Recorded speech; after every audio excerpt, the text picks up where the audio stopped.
Do you think we are living in a simulation? The simulation question to start off. It always makes me jump back to the Elon Joe Rogan conversation, and I think I sort of agree with that. That if we are increasing our realism in virtual worlds at any given rate, surely at some point we're going to get to when it's absolutely indistinguishable from real life. And if we are going to get to that point, then maybe we've got there already. I don't know. I don't think we're in it. I don't think we're in a simulation now. I think I've got a lot of free will. I can do the things that I want to do. It feels like free will. So I would say not yet. Not yet. I don't think. I think we're just Uh, bags of meat. What do you think? I mean, you are definitely one of those that can see the development of virtual reality like in real time because you are working that with that every day. Mm. So just based on that, could you just confirm that you can see in the future that we will get to the point where it will be totally indistinguishable from the real world? Absolutely. I agree that in the future we're going to get to a point where it is indistinguishable from the real world when you are either wearing glasses or contact lenses or a virtual headset. And you can arguably say that we're really close to that now. You know, we can put headsets on and we can trick ourselves that we're in those spaces, but I think there's still, obviously we can't do smell as much and we can't do touch very well. It's a bit hard to do those type of things, but as soon as you get to the brain chip level, then all things are on open, because if you can manipulate the brain as well as manipulate the visuals, then I think we could really soon have indistinguishable virtual worlds. You know, even right now, with all the imperfections of virtual reality, you are already able to like mess up with the brain, and people can feel they are falling. People they feel the dizziness and everything else connected to the feeling of the virtual world. So it's really coming down only to like haptics, right? Like to be able to touch something, to feel Hmm. the burn and everything's like that. So there are either two ways: either we come up with some hardware that will solve this, or it's those chips that you mentioned that will just fake our brain to think that it is Hmm. really happening. And then you're into Avatar land, you know, lying in a machine or Matrix world, plugging into something.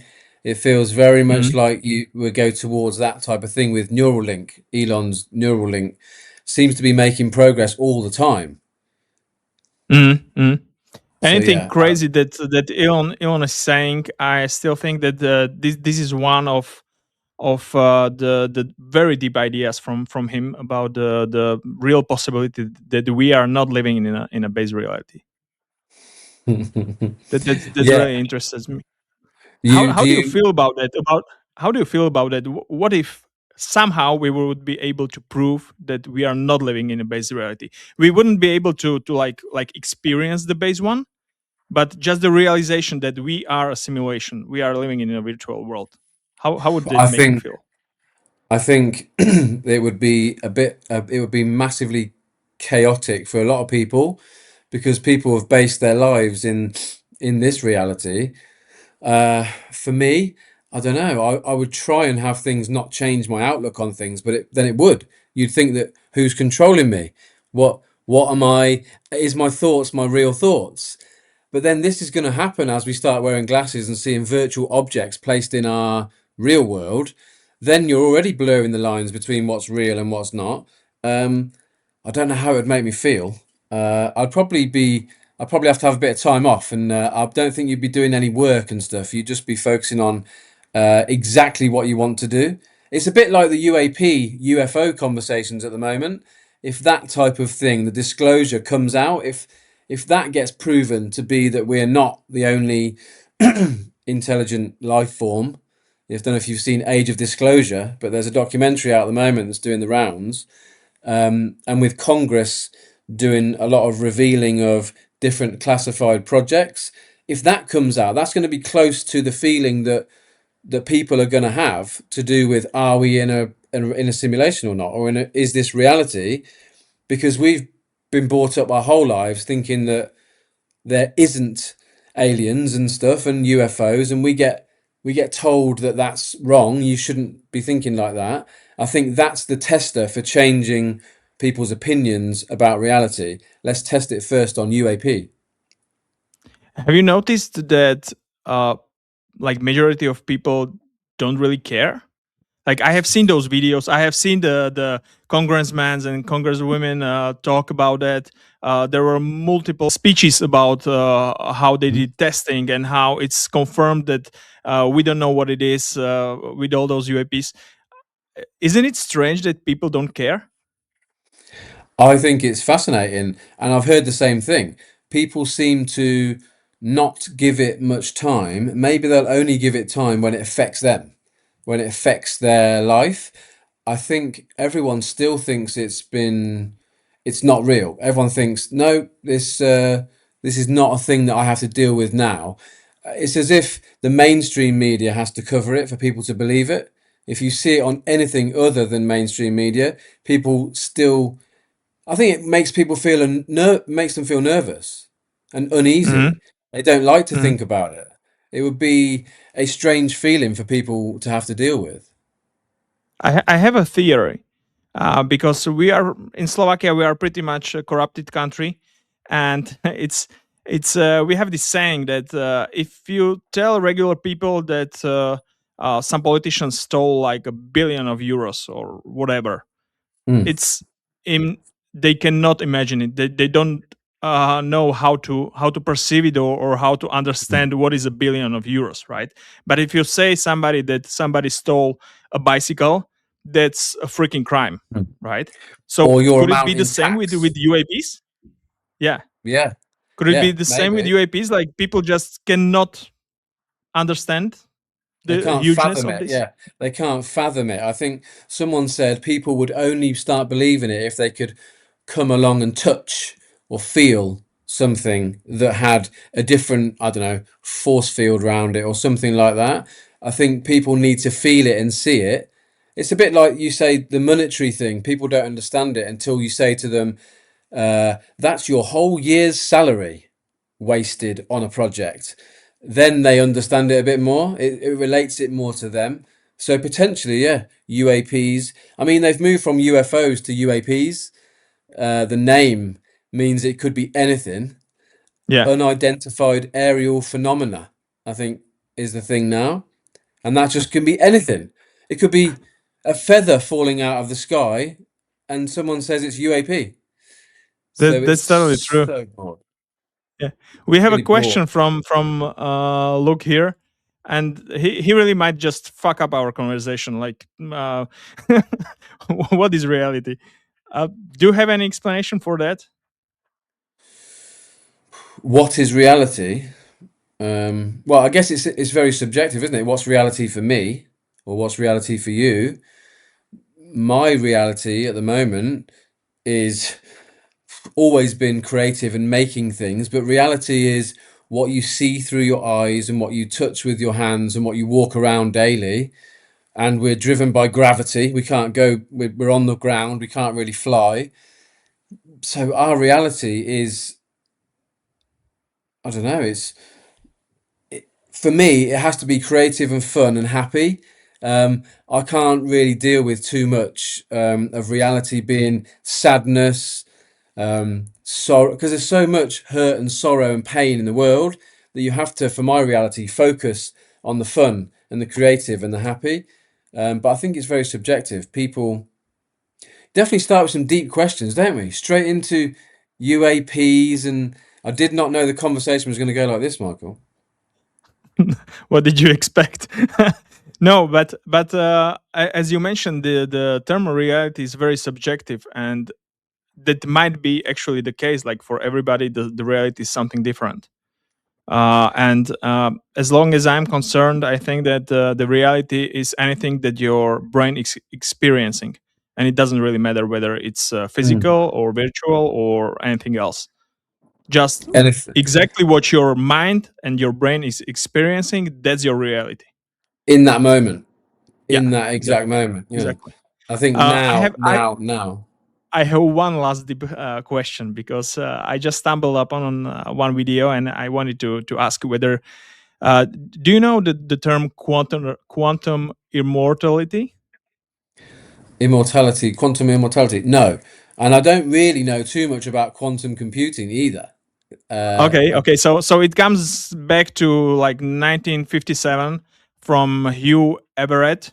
It was this guy coming with the many worlds interpretation of the quantum mechanics, and he's just saying that we are living in a multi world, which means that our world is branching. So in every decision making, it can go several ways, and it always goes with the several ways. And then then is like last theory about that you as a person are still living in at least one of those realities. So that's being said. I have one last deep question. Have you ever experienced something that you afterwards told yourself, "Oh, I shouldn't have survived this. uh, there's I should been be some, already dead." yeah, yeah. It should. There's been some scary moments. Yeah, yeah. So those moments, yeah. I have survived something like that. It was like really 1/10 of a second maybe from me driving straight to the truck with my car with in really high speed, and I still don't believe that it did it Was happen it or not. was it your reaction though? Your reaction saved what happened? Was it you Yeah, that yeah. influenced My it? my reaction saved it. Yeah, yeah. Yeah. But Your in this theory, it could be that for my wife and my kids, I'm already dead, right? And but in my world, I'm just living on. So yeah, massively deep, massively deep. But sorry for hopefully, that. hopefully it's not that. Hopefully everyone's still here. You were just really Yeah, skilled at dodging that truck. yeah, yeah. Let's go to you. Um, you started in 2012 in Codemasters, right? Yeah, around that time, I did about 8 years in Codemasters. Yeah, making racing games, video editor. I was actually a video editor there, so it was my job to make you buy the game. What is it like to be working in this like it was one of the biggest studios, right, for games, and they came up with Formula One, with Dirt, with many other Hmm. um, games that were just creating whole generation back then, right?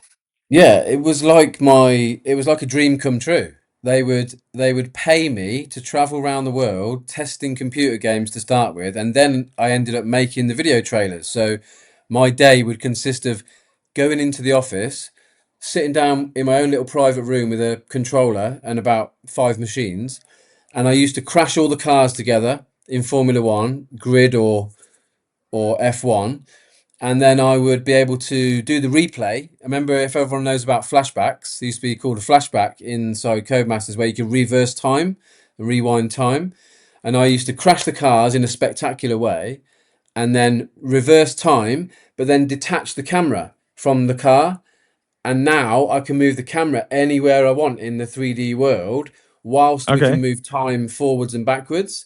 So I could position the camera next to the impact by the corner where the car hit or anywhere. Then I could slow motion the sequence to go forward and move the camera. It was my best job ever, and it was one of the best jobs. And I couldn't believe they paid me to do it, but it felt like I was flying a drone in the game. I always say that. And I started flying drones after I worked at Codemasters. So I was first flying around, loving flying around Game Engine's world. And it was called the Ego Engine. Before Unity, before Unreal, it was Ego Engine made by Codemasters, like when they had to make their own engine. So we had our own camera tools inside the game. Loved it. Yeah, Perfect, Codemasters, about perfect. 8 years. It was Uh, amazing. I have pulled your presentation. We have some pictures, some videos there, so I'm really looking forward to it. But here you started with the first slide, just showing few of those games. So can you just quickly go through it? Yeah, I mean, Codemasters, if I look back in time, I'm pretty sure it was more like starting in 2000, 2008, something like that. And I started in the testing team. So I was working on games like Flashpoint, Overlord, and they sent me to Holland for a bit, sent me to LA for a bit to work with the testing teams over there. And then it got into game trailer land when I started being the video editing team. And there was about six of us. Loved it. But I had to leave in the end because I kept getting told off. I actually got two written warnings and I had to leave. Interesting story, but because my brain was always ticking, I was doing Formula One trailers, and the marketing team was upstairs. There was 10 people in that team, and I kept speaking directly to the Formula One teams, Force India, McLaren, and I would speak directly to them and send them hot laps of their driver going around the track that was next in the week. So if we were going to do Monaco the weekend, I would send them on the Monday, Monaco, hot lap, me driving, their driver going round, because it was contextual to the weekend race. So I'd send them a transfer of this file and then they'd post it on their channels. And then I got a disciplinary twice because Okay. they said to me, Alex, it's not your job. Your job's not marketing. And so I had to say in the end, I feel like you should be doing it, and they weren't doing it, so I had to leave. And then I started my own studios from then. Okay, I had prepared question like why did you leave and so on, but you apparently answered that, and it was your discipline that made you go away Yeah, from the yeah. company. I had, yeah. When you left Codemasters, did you already have like idea what you're gonna do, or did you have to like find yourself for quite some time? Or No, I went straight from Codemasters to flying drones for big posh houses to sell the houses. So because my background was video and marketing and flying drones in the game, I then decided that, okay, let's mix things up. I went to a local estate agent and I said, look, I can fly your drone of all these big houses and I'll make a promotional video of each house to help you sell the property. So I went straight into that. We started a mini studio, ended up being about six people, and we started doing drone photos and video for different estate agents. And we did that for 2 or 3 years. We ended up doing 50 houses every month, which got really busy, but it got really boring really quickly. So I ended up selling that company on to some people that wanted to carry it on, and then we jumped into RiVR. so what was the year when RiVR was founded? I think it's 2016.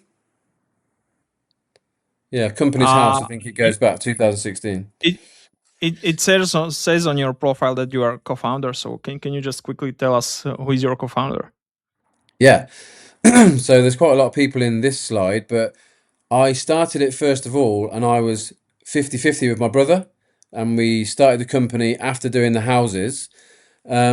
But then I soon realised that I needed to have a coder, an artist, a money person, because I'm not that person.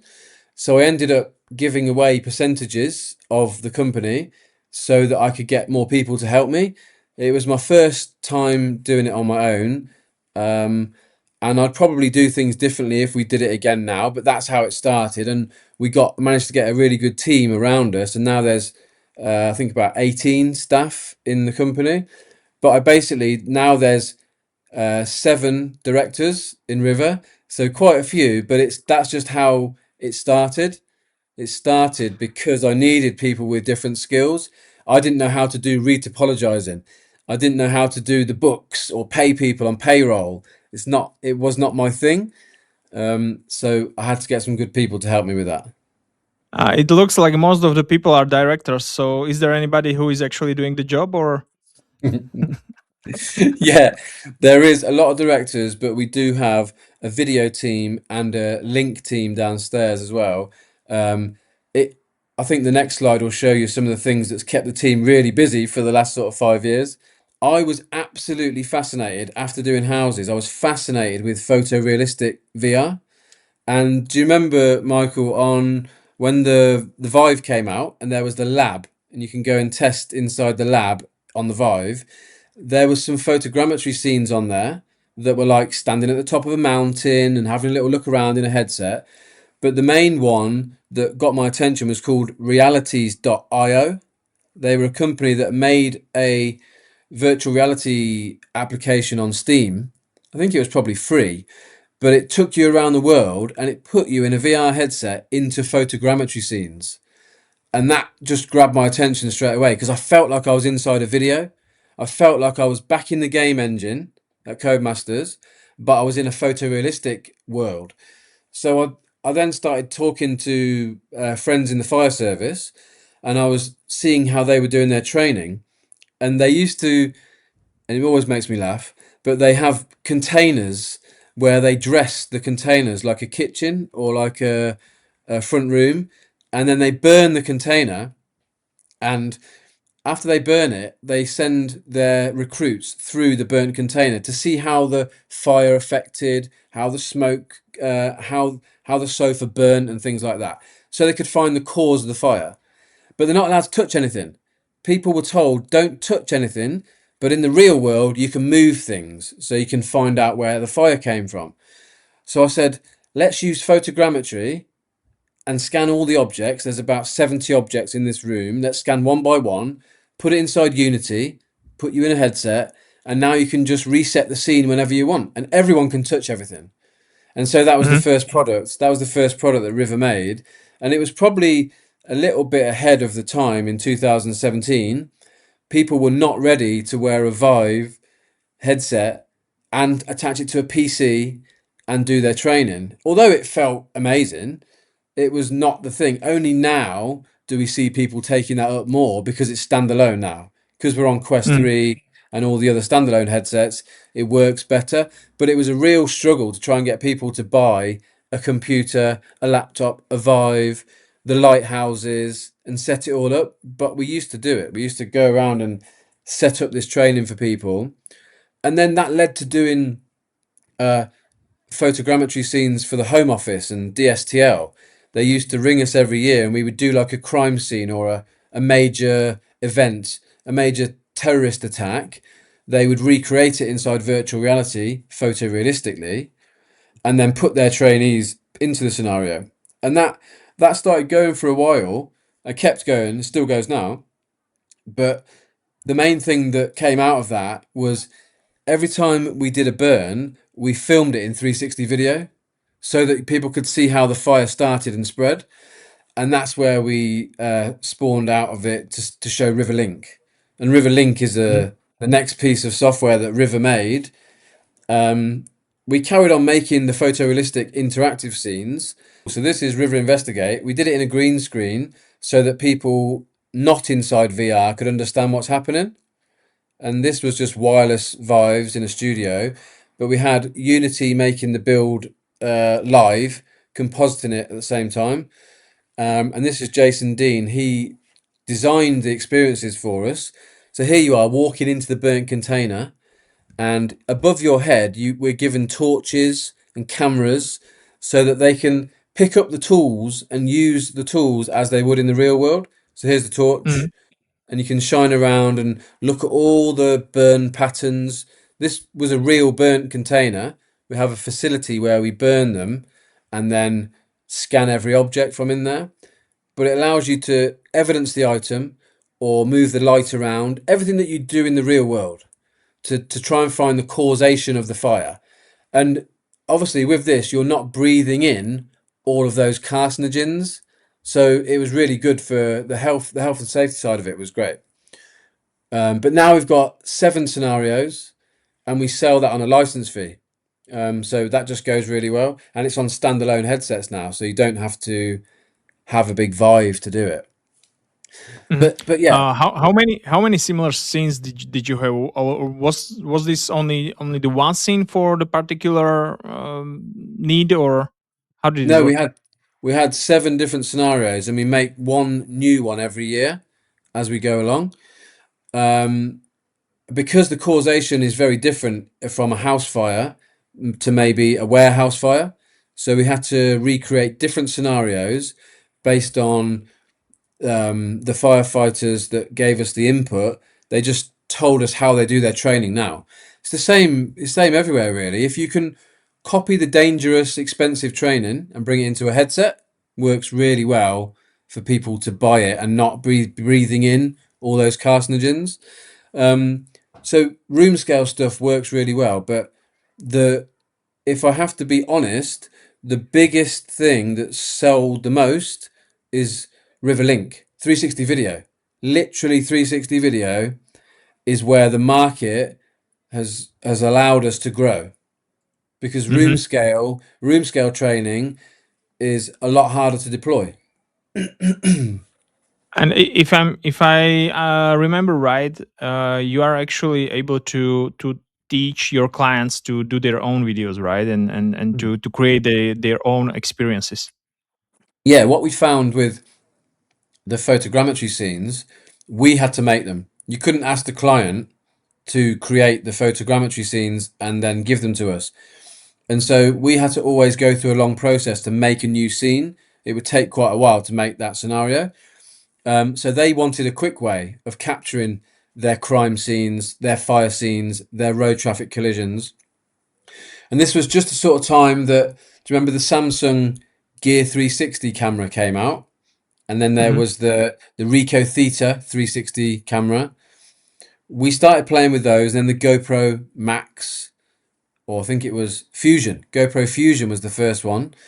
We were putting these cameras into these burnt containers and filming the fire go through. We burnt many cameras.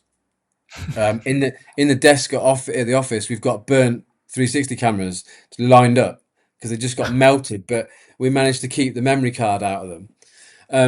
But yes, we allowed, when we got to 360 video, we could then teach people to create their own content.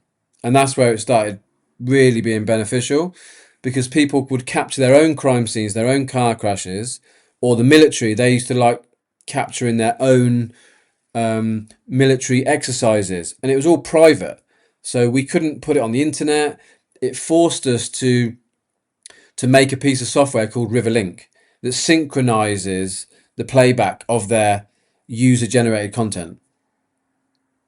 And it also solves the privacy issues, right? With all those departments that are not really able to send away to the third party their crime scenes and everything they are capturing.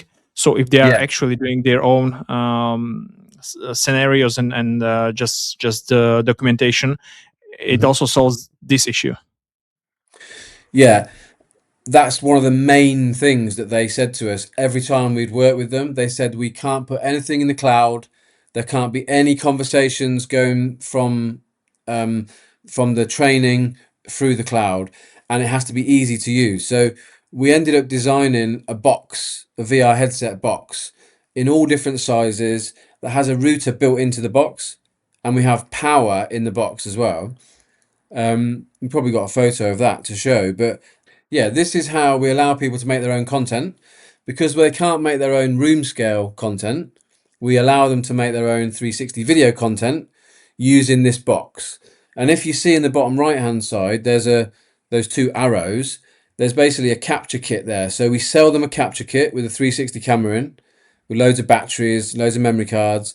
We teach them how to use the camera. We do training for that, and then they load it onto the laptop and the box themselves, and then they can just keep doing that process over and over again. So there's a router inside the box that doesn't connect to the internet, and that allows them to start and stop using the laptop.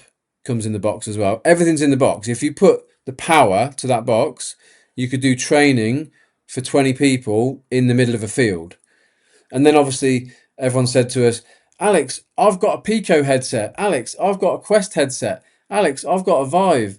and we had to make boxes for every different type of headset.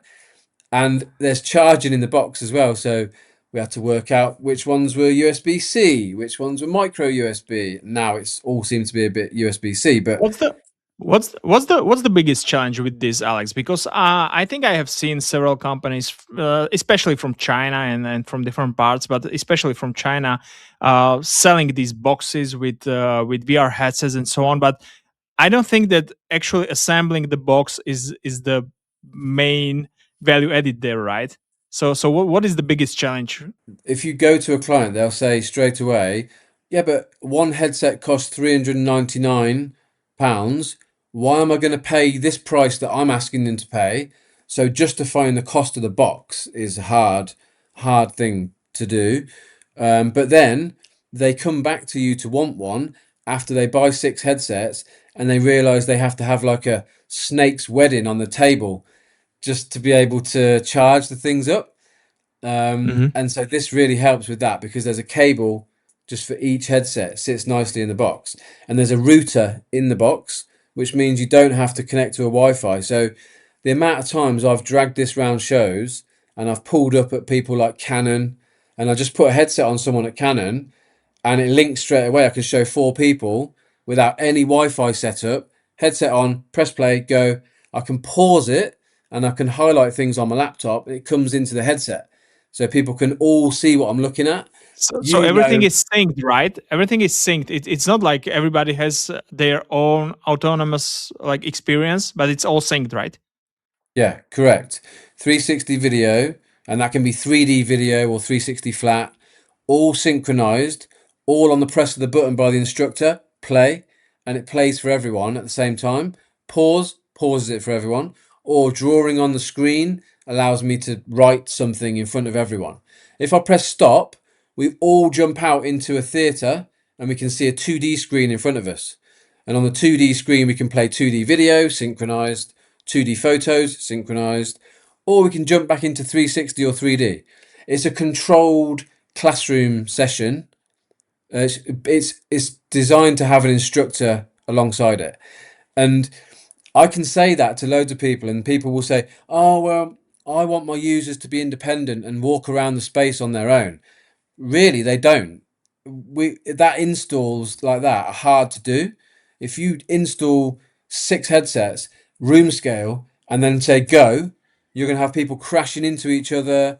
This training is bums on seats, only move your head around. Cool. You're gonna learn 20% of your lesson in a headset and then go and have a discussion for 80% of the classroom. This is mainly in blue light services and training. This is not for gaming. Mm. It makes sense because you are not actually trying to sell the high-end technology, but instead you are just solving the problem with the best solution, right? Yeah, we started it in Thompson Holidays, TUI, the holiday shop. They wanted to synchronize their selling of their cruise holidays, so they sent me on a really hard trip to Barbados where I had to film their cruise ships, and then we installed Riverlink into all their holiday shops so people could see it at the same time. So that's where it sort of came from before it got to training. That was the birth of Mhm. it. Mhm. You have mentioned several times a 3D camera. I'm not sure right now whether it was from Canon or from Sony. Look, here's something I bought earlier. I brought it with me to show you. Yeah, I can see this on many pictures from you. So this is just the lens with the two Yeah. Let me separate take lenses, right? Yeah, we take the lens off, Okay. and then obviously it's the same, but look at this end of it. We've got 2 holes that go onto the sensor. So Hmm. with the Canon Can you R5, show it one more time to the people because I will stop sharing the. Yeah, it's better now. perfect. So that's the end that goes into the camera, and then this is the end that the you see. But this allows when we put it onto this camera, so just the Canon R5. I'm so excited about this because we've had it for so long, 2 or 3 years now, playing with it, but it's still groundbreaking. And Canon didn't even know what they were making when they made it. It's so good because you can go straight into the 8K sensor with the lens, which means you don't have to have two cameras, two lenses, and then sync it all up. It's 8K straight in. But then we go to 16K when we talk about the next cameras. So this is good enough. This is good enough, but it allows us to do 3D 180. Nothing behind you, but a lot of our training is only needs to be seated anyway. So you don't want people to be turning behind. You only really need them to look like this. And this is what I'm The, filming with this uh, tomorrow. this might be the good question for the audience to answer.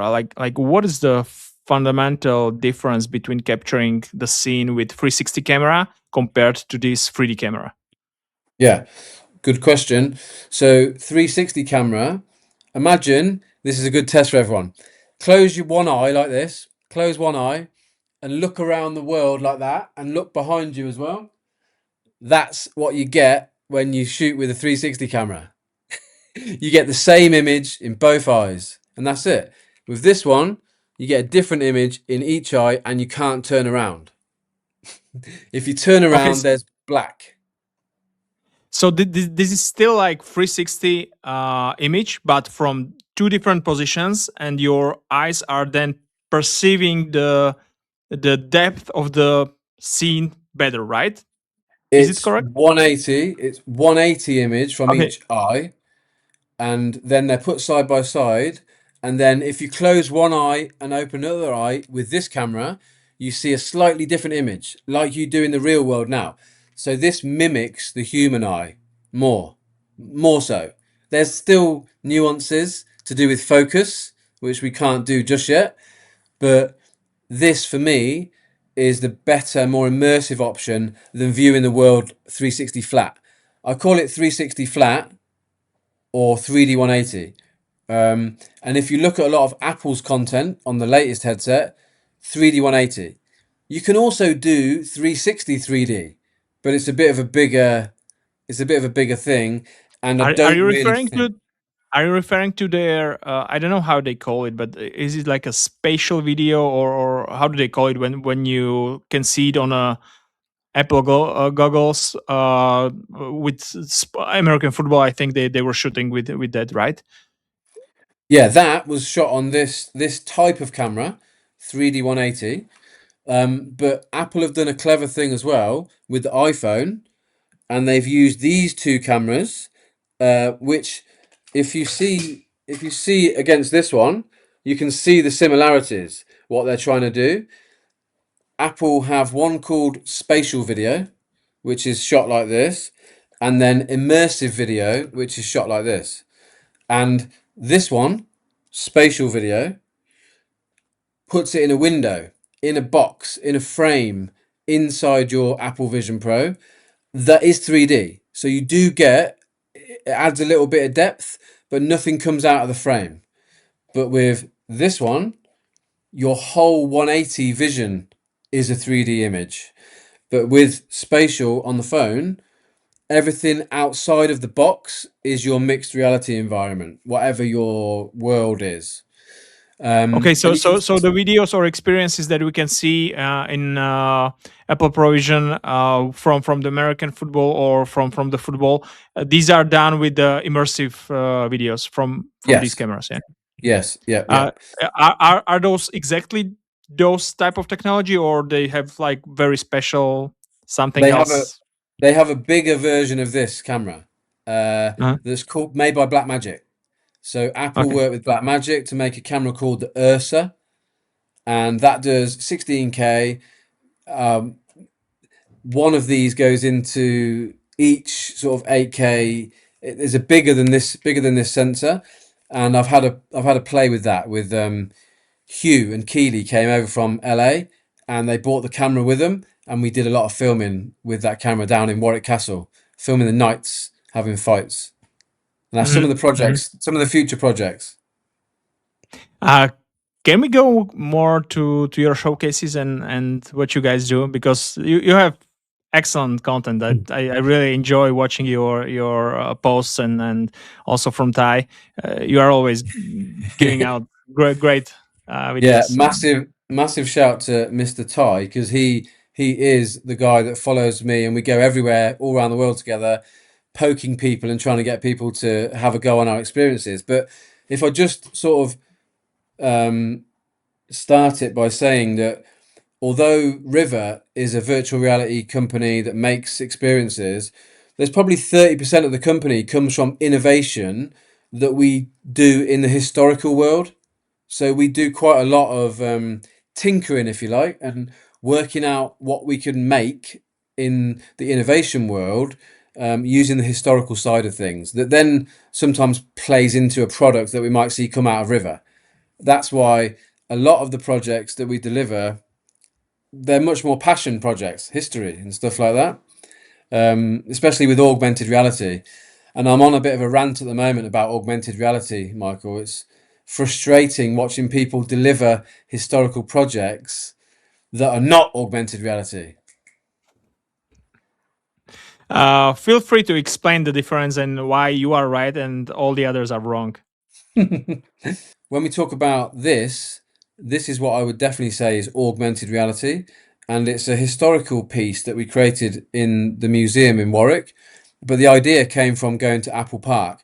I don't know if you've ever been to the visitor centre in Apple Park, but they have a 3D model on the table, a big circular model of the building, the spaceship building, the circular building. And they give you an iPad when you walk in, and you hold the iPad over the Apple Park model, and the whole thing comes to life. You can lift the roof off it, you can see the people walking around, you see the trees and how the place was made. It looked amazing. So I came back to the team and I said, I want to do this, but for history. And we didn't know how to do it at first because it object tracks the 3D model, but the guys in the team worked out how to do it. And now we have this install that gives us a 3D model under a plastic glass case that you hover over with the iPad, and the object tracking sees the model. It's this model behind me actually. It sees the model, and when it sees it, it overlays a 3D digital version of the town over the top, and then it shows the fire of Warwick as an animation. It shows you the path that it took through the streets, burning the houses, and we end up with a scorched, burnt Warwick with voiceover and music. And this is used by kids and adults just to learn about the path of the fire of Warwick. And as soon as we did that one, the local church saw that and they commissioned us to do another one for the church. So we get to see a 3D print again, and we see the church through time. So we see what it was like as it went through the ages and now into the restoration. And so that is a good example of augmented reality. But As for compared example, to compared to, I'm gonna name it, but Abbey Fields, and the project is called Kenilworth Revealed. And I went there yesterday with the children and the day before just to make sure that it was as bad as I thought it was, and it is really bad. And we did, this is, hold my cards up, we did apply for the funding. I applied with my brother for £100,000 to make this experience because we told them that we would do similar to what we did in those projects you just saw. But we didn't get the bid. This was a year ago. We lost it. And I thought, okay, we'll wait and see to see what the other companies made. And I saw yesterday what the other companies made, and it was not what they asked for in the bid. And so I've messaged the council, and next week I'm going for a meeting for them to tell me what happened. And maybe there was a scope change, I'm not sure, but they didn't produce augmented reality. They produced 360 videos that you trigger from your phone whilst you're in a field, and you look around a 360 video on your phone, and it's not even volumetric, but they told us it had to be volumetric. You can't move forward in the space, you can't look around the characters. It's absolutely shocking, and it's frustrating for me. Thanks for giving me the platform to talk about it. It's frustrating because people like me and you are going to go and apply for more funding in the future for augmented reality, potentially. And someone's going to say to me, that Kenilworth Abbey thing was absolutely crap. I don't want to do augmented reality. I'm judged on people's crap. And so in the same way I had to shout at Canon once because they were showing footage from this lens that was shaky, and they were showing people in a headset shaky footage. I have to shout about it. I don't want people to ruin the industry for me, whether that's augmented reality or virtual reality 3D 180. I'm so passionate about it. I'll shout about it because they're doing it an injustice. This is a really great topic, and before I jump into bashing the calling Google Street View a virtual reality, I just wanted to ask for the audience. Can you tell us what's the approximate price for the lens? For this lens, Yes. I think the lens is only about 1,000 or £1,500 UK, and then the Okay, so it's camera, it's affordable, yeah, and the camera maybe 2,000. Yeah, but the it's not camera a. is standard DSLR, right, or mirrorless? Yeah, I can just put a normal lens on it, but I Okay. just always have this lens on it. But yeah, you can. It's about 3 grand setup, not too Mm, expensive. mm. But the So I Ursa, just the Apple yeah, Apple camera, that's £30,000 nice, quite the difference. premium. I don't want to spend too much time on this, but since you mentioned the difference between augmented reality and those 360 videos, I feel the same pain when I hear people talking about virtual reality and virtual tours, when in reality they just do some panoramas, connect them on the platform, and they call it a virtual reality. It's Yes. freaking not virtual reality, Yeah, guys. yeah, yeah, yeah, It's just fucking big picture. It's not a virtual reality if you can move yeah. it in it, Yeah, right? or they sometimes use the word immersive. Yeah. Immersive. And it's How immersed 2D. are you if you are looking at the picture that is bent over all over the space? Absolutely That's shocking. yeah, yeah. And I've got And and my other toy with me, just so I can. This is what we see it all on. what's happening with the Apple Vision Pro? They stopped the production last year, right? And did they manage to start the new line or? Yeah, this was the older chip, the first generation. They brought out a new chip, faster. Now you can't buy this older one now. Um, but yeah, definitely not stop production. The apps and experiences that you can get now on Vision Pro are absolutely stunning. They're getting better all the time. There's not a massive audience at the moment. It's very early days. But even having a spatial, have you had a spatial FaceTime call with Vision Pro? No. Oh my God. It's absolutely crazy. That's where we need to do the next podcast. You get one of these and we'll just have a call and you see my full scanned volumetric face talking Okay. to you face to face. No headset on. It's amazing. How long is the process of just capturing your face? I did a video actually, it's online. I posted it yesterday of the process. Takes about 2 minutes to capture your face. It makes you put the headset like this because it's got all the sensors on the front. It makes you hold it in front of your face, turn left, turn right, up, down, smile, do a few mouth movements, and that's it. And then it goes ding, your avatar's ready. And I've never seen anything look so photorealistic in a headset. Um, it's like um, it's like when you saw, I think it was Zuckerberg and Lex Friedman. They had Quest Pros on their head, and they had big machines connected, and they did a little bit of a face-to-face chat like that. But now you can just do the same, but without a big computer. Although this is Mhm, quite a big computer. mhm. I don't own the Apple Vision Pro, but I have several experiences, and every time I tried it, I was really shocked and amazed. What do you think is the main barrier for it to just spread more? Massively price. It's totally the price because um, it's £3,500. It's still 3.5 grand, and you can go and buy a Quest for 299. Mhm, So, like, people see that they're not going to justify it. So the main barrier at the moment is the price. But eventually, as we see, it's going to come from both ends. You're going to have people trying to squeeze the tech into glasses, tiny little glasses. See, I came with props for you, Michael. Perfect. Hope So you're recording.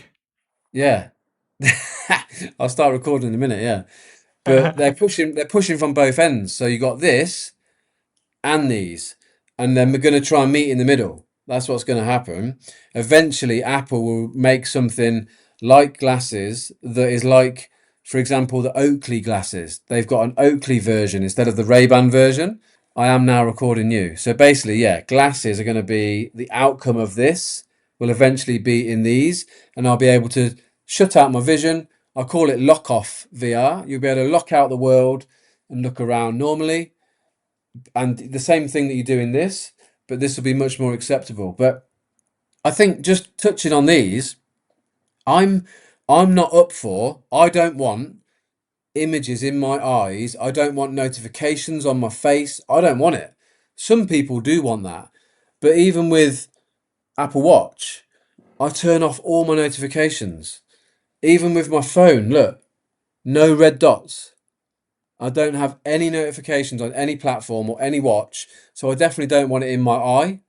I want my glasses to be able to record and overlay visuals on the real world. Like, Those notifications on Apple Watch are crazy terrible thing. I have experienced this so many times. Like I'm speaking one on one with somebody, and he's explaining himself, telling some story, whatever, and yeah, he's just shut off in a second. And yeah, what the yeah, fuck are you looking at? Like yeah, what yeah, yeah, happened? yeah. It's the same as having your phone out on a table when we're talking, Yeah, yeah, and phone keeps pinging in your face. But what you can do with the watch is you can say to it, mimic the phone. So on my phone, I have no notifications. So on my watch, I have no notifications. It's just a yeah, health tracker, date, time. Cool. That's what I yeah. like from it. But there are people that are going to want to have all the stats in their face and have my messages. Imagine me talking to you now and then going, hold on a minute. Yeah, okay. Back to the room. I think it's not going to be a thing that I want to do. So I think they're going down the wrong path with that. I think it's about experiences and overlaying stuff when I walk out in the real world. I want to see that. You know what is the best feature I love the most about those glasses? It's not about any like future augmented reality and anything else. It's just the camera. Exactly what Yeah. you did. Like not to have pull out the phone or to pull out the Yeah. camera, free hands and just recording what's is what is happening right now.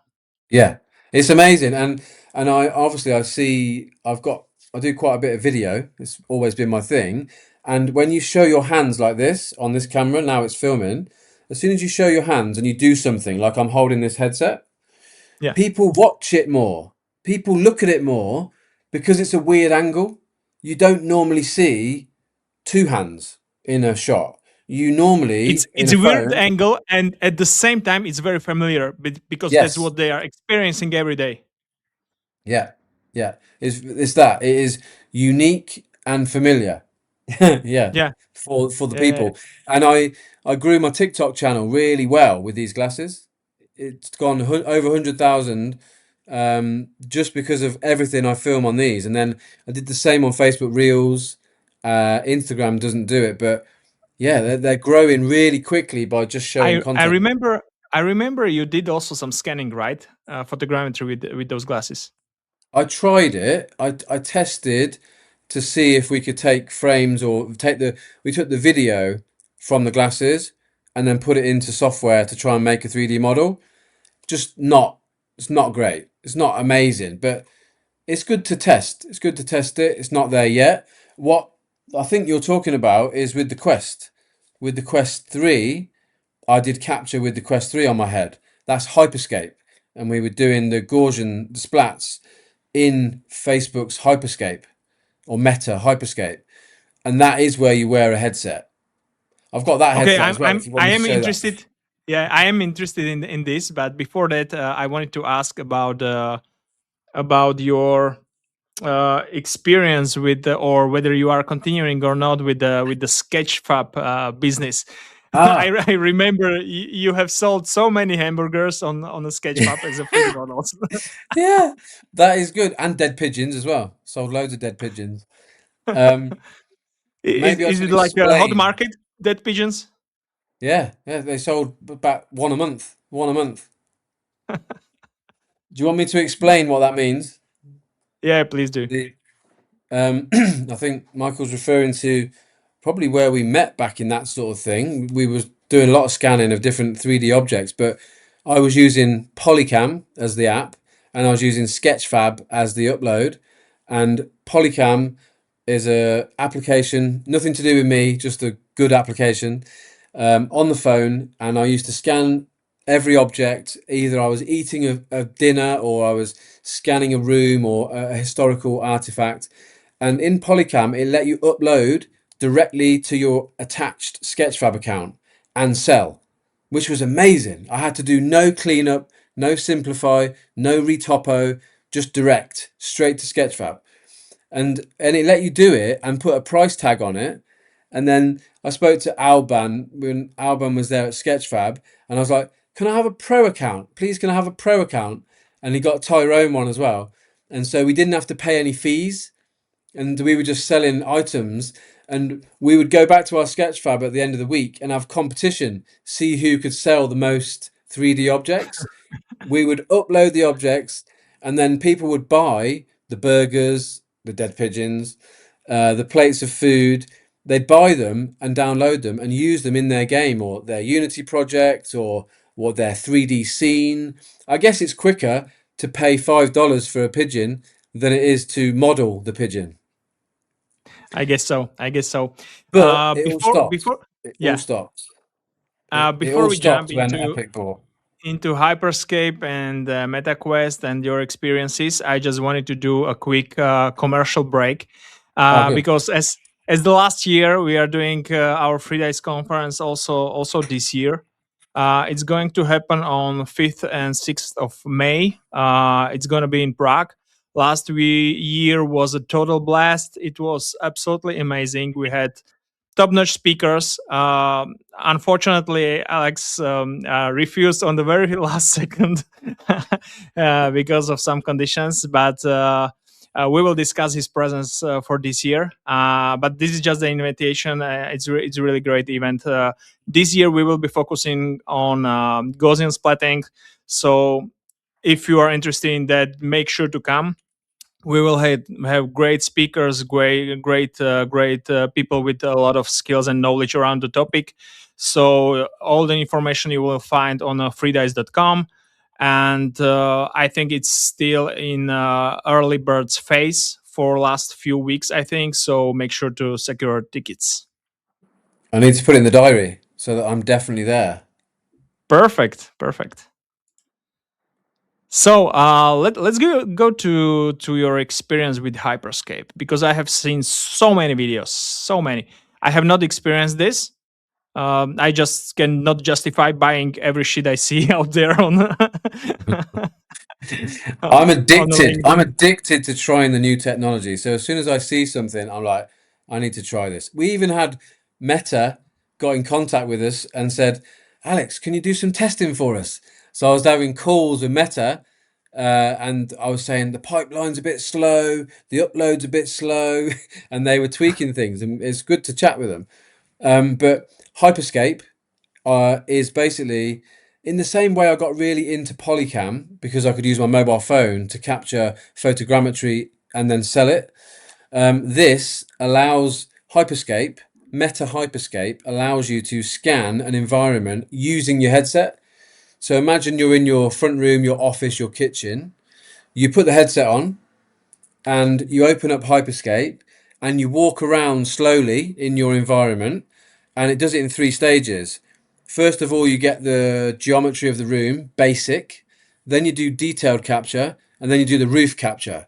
And after you do all of that, you upload it to Meta's cloud, and you come back in a couple of hours, and you get a full Gaussian splat 3D render, navigatable, teleportable world. That's Mhm. absolutely stunning. Because I came from the scenes that you saw, where we were making photogrammetry scenes with, I don't know, 2,000 images to make a room. We had to process it in reality capture, export, clean up, simplify, retopo the model. This, oh my God, I get the same experience in 3 hours. So Mhm. for me, and I think you've been doing some stuff with the Orbis or Gaussian the scanner. That I saw you doing your video in the gym. With the X grid. Yeah, X-Grids. I haven't used it, but similar technology, I think, viewing the Gaussian splats. Meta just found a really good way to capture it and view it. I always think the best viewer is room scale in a headset. I wanted to ask, are they using some kind of a depth sensor similar to the iPhone, or how do they scan the room? I'm pretty sure this has got a bit of that on the front. Um, Depth, like a Connect, a bit like an Xbox Connect, like a it can see it can see Yeah, the I depth know. of stuff around you, but it does it really detailed because um, you're taking images, it's probably doing videos as well, but it does it in a clever way where you do the floor and environment first, then you do a detailed scan, which is just really slowly walking around. You look like a complete weirdo with the headset on because I've done it out in churches and different public spaces, on the stage in different places. But it takes photos and probably video as well, and then just does their magic merging it all together. I wouldn't even know what happens in the back end. I'd like to get into the details of it, but it uploads quite a bit of data and it doesn't store it locally either. So I've got 16 scans and none of the data's on the headset. You could Uh-huh. probably say that's good or bad. All your data's gone to Meta, but it's all in the name If of it was testing. coming from China, you would say that is bad, but since it's Mark, then it's okay. Yeah. Okay, ish. Uh, what do you say? Do they produce only the 3D Gaussian splatting scene, or does it create also some mesh on the background for collisions, or what does it actually output? Yeah, good. They let you put there's obviously a mesh on the floor, or they recognize the floor and give you teleport area, and they allow the boundary to be whatever was the detailedest amount of space that you scanned.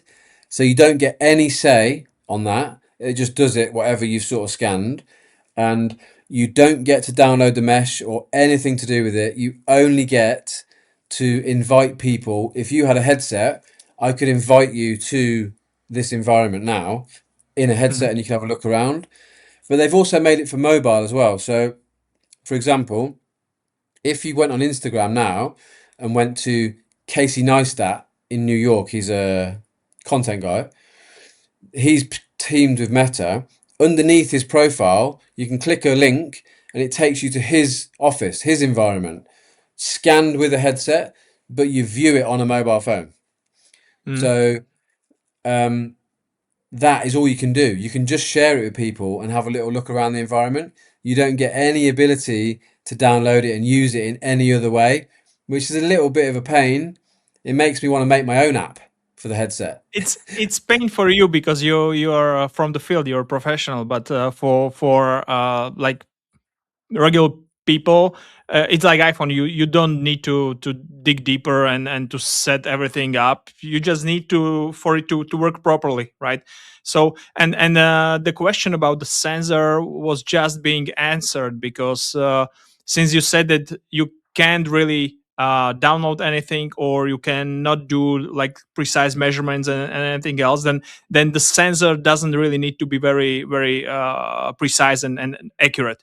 It doesn't really need to be one that is used in iPhones. It really can be just the Kinect, because it's just for the better location of the imagery for the Mm. Gaussian splatting training, right? Yeah, show me where the wall is. Show me where the floor Yeah, is. It yeah, just needs yeah. to hit something that's pretty solid. It's the rest of it is yeah, lots of photos, lots of video merged in. I'd love to have a go on the X grids thing and have more of a play with that because I could probably get more out of it. I can hook you up with Mendeley. They will be on a free dice event in Prague, definitely. So you should really come, and Yeah, they will have full portfolio there, and they are very happy to collaborate and to work with people. So I would love to. The literally coming to shows is something I do a lot. I love the shows. It's like my yeah, feeding ground. Like for you can go and have a look at stuff. I have one of those deep questions. What was UAPs. your biggest fuck up My biggest professionally? fuck up. Uh, Let's say with the river, because you already mentioned at Codemasters you did something you weren't supposed to do, so we can count that in already. But yeah, I'm interested in your biggest fuck up in the river. there's. I'm sure in the future I'll be able to tell more, but a recent one that got a few people annoyed. I wonder how many people are watching this now, but I went down to London and I was flying a drone, but I didn't know that I was flying near the airport. And so I took off, and about 5 minutes later, I got arrested because I was flying 2 miles away from the end of the runway, which was really dangerous. And I didn't even know that I was near the airport. And then I think I might have posted online to say, "Oh, I've just been stopped and by the police," and I think I had to take the post down because at the time we might have been working on something with with airports, and so it didn't look very good. So I think you'd have to ask me in the future because at the moment I probably can't talk about a few. There will be some Codemasters style stories in the future. Well, ask me again in May. People love to see content, so just tell me what we can show them. This is Puzzle in Places, but it's a 3D puzzle game in virtual reality. And the object here is from a church around the corner. And someone saw it online, and Sony wanted to buy it for the game Puzzle in Places. So this was a way of teaching churches and historical places that they can sell their 3D assets. They can sell their assets online for games. So this was used, and they paid a license fee to use this thing in the game. But that is something that's going to be taken off a lot. Like Notre Dame scanned the 3D. They scanned it for Assassin's Creed. Um, Things like that are going to take off. I think there's a big market there with 3D But models being used. who actually paid for the license? Um, rea- um, the company that made Puzzle in Places, I think it's Ah, okay. Realities, and you put the pieces together, and it really is a fun game to play.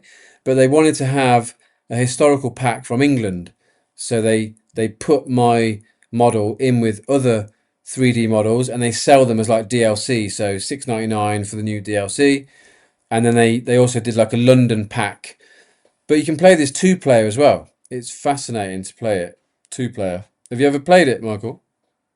I have not played it, but I'm pretty sure I did the LinkedIn post about it.